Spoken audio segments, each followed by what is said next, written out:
Well, hello everyone, and welcome back to Two Fat Birds Creative, and I am Sandy.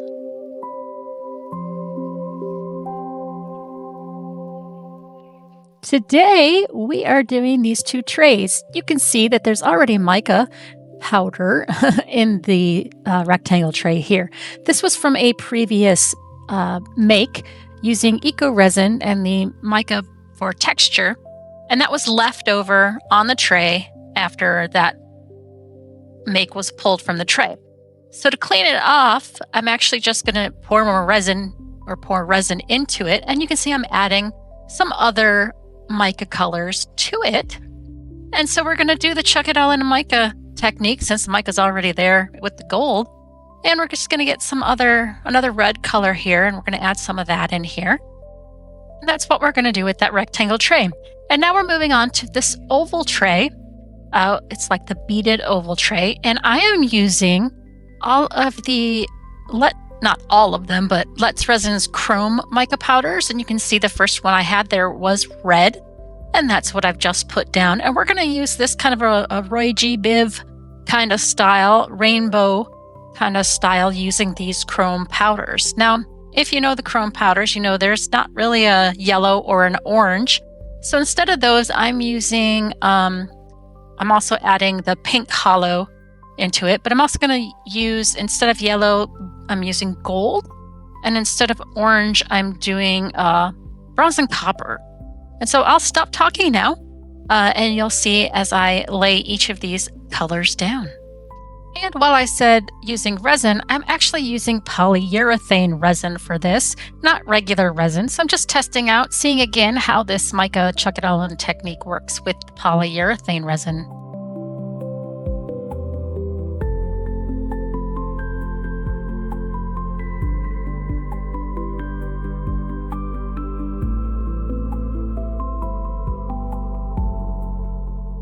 Oops, dropped a whole bunch of blue where it shouldn't have been. I do try to clean that up a little bit. You can see right there, trying to go at it, but it's still left on there, but it's all right. It's all good.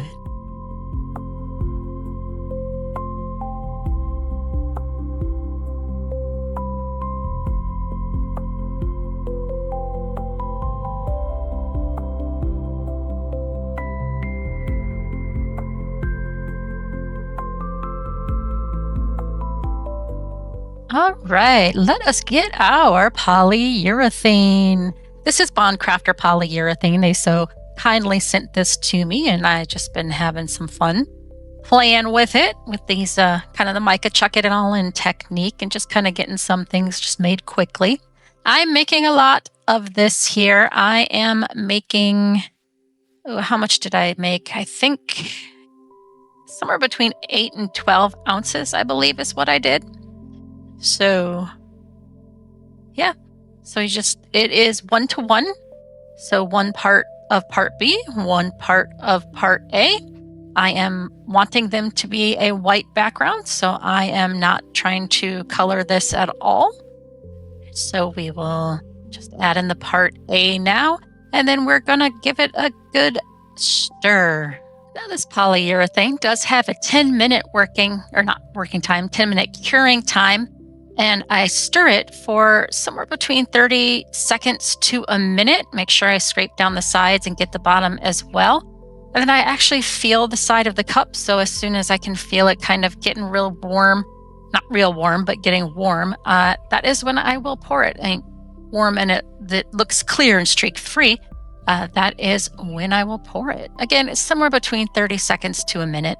But you know, sometimes words are just hard. They're just hard to get out. You're concentrating and trying to speak, and you know, they just get all a jumble sometimes. All right, so scraping down the stick on the side, getting the extra off. It is warm.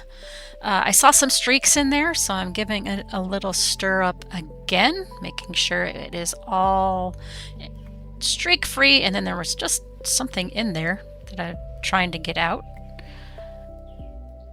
Come on, little piece, get out of there. Get out, get out, get out. Get out of my resin. This, of course, is getting warmer as I'm trying to get whatever it is out of there. I think I got it. A little stir up again. Scrape one last time down the side there. And now let us pour. No rhyme or reason, just pouring it right on top.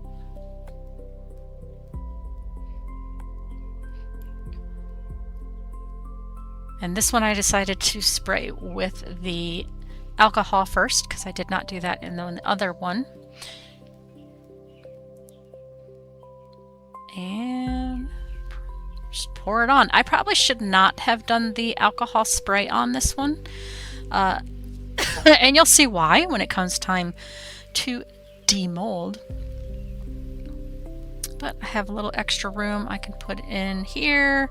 And I actually had made just enough and have a tiny little bit left over, not even enough to fill this little mold that I'm trying to put it in. All right, let's give our molds a little shaky shake, try to dislodge any bubbles that may be stuck in there along the sides. I waited a little bit too long. You can see it is already starting to thicken up. I do have some bubbles that have formed on the top. I'm just trying to mix here some of this mica around, excuse me, and seeing some bubbles and trying to get them popped while I still can. It's definitely thickened up a little bit, but not too bad yet for this tray. By the time I get to the other tray, it is definitely thicker.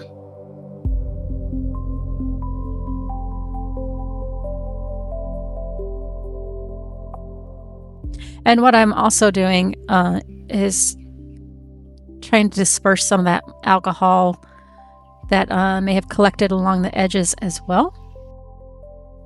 And now just a couple more little stirs, and then going to put you on a time lapse so you can see it turn white in where the areas that are clear.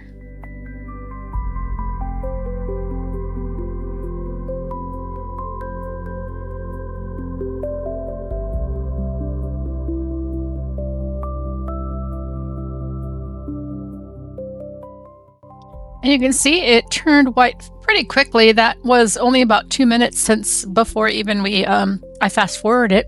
Now I'm just trying to pop these little bubbles that have surfaced up on the top because of the mica. The mica trapped the bubbles. As it raised up, it was releasing the air.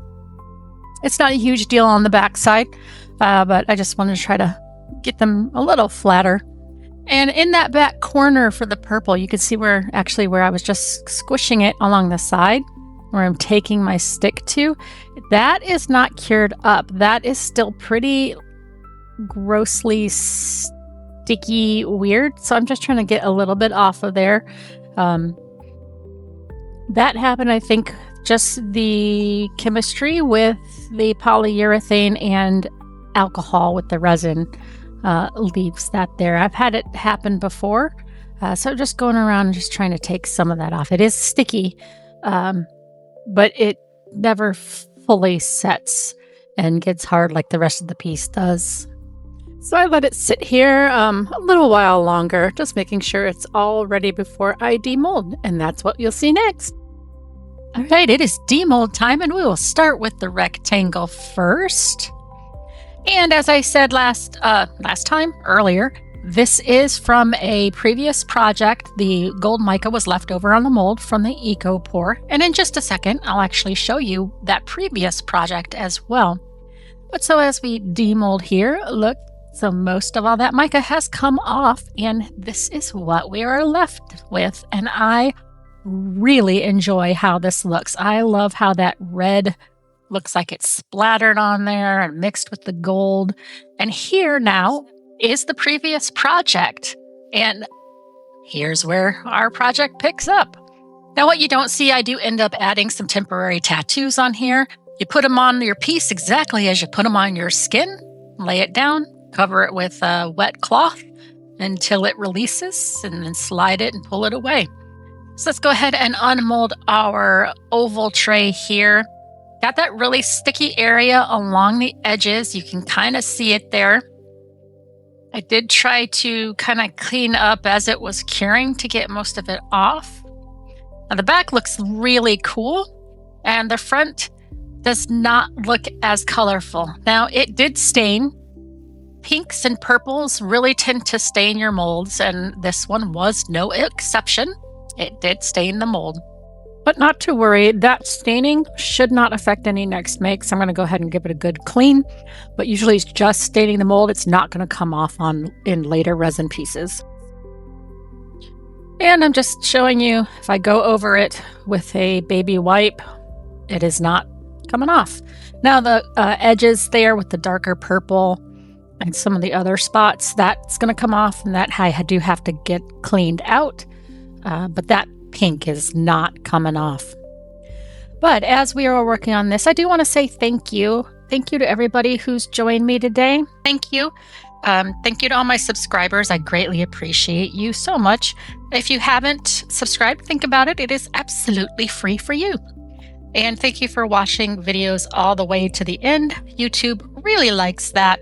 As you can see, I'm taking the little baby wipe around the bottom here and around those edges, just trying to clean it up. There is still sticky around there. I end up taking the deburring tool and cutting all that off. So if you are a subscriber and you watch to the end, I greatly appreciate it. If you're not a subscriber, but you're still watching it to the end, I greatly appreciate you. And there is the flip side of our piece. So you can see it's missing a lot of color in the center there. I knew that happened as soon as we poured that polyurethane, and I could see it move away, as I'm saying there with my hands. But that's all right. I do want to thank my members. I appreciate you all greatly. If you want to join as a member, you can click the join button down below. It is $3.99 a month, and you get some special perks along with that. And discount codes, I got a bunch of them down below, so check those out. Here are the beauty shots with those tattoos. I want to thank everybody. You guys take care. I'll see you on the next one. Bye-bye.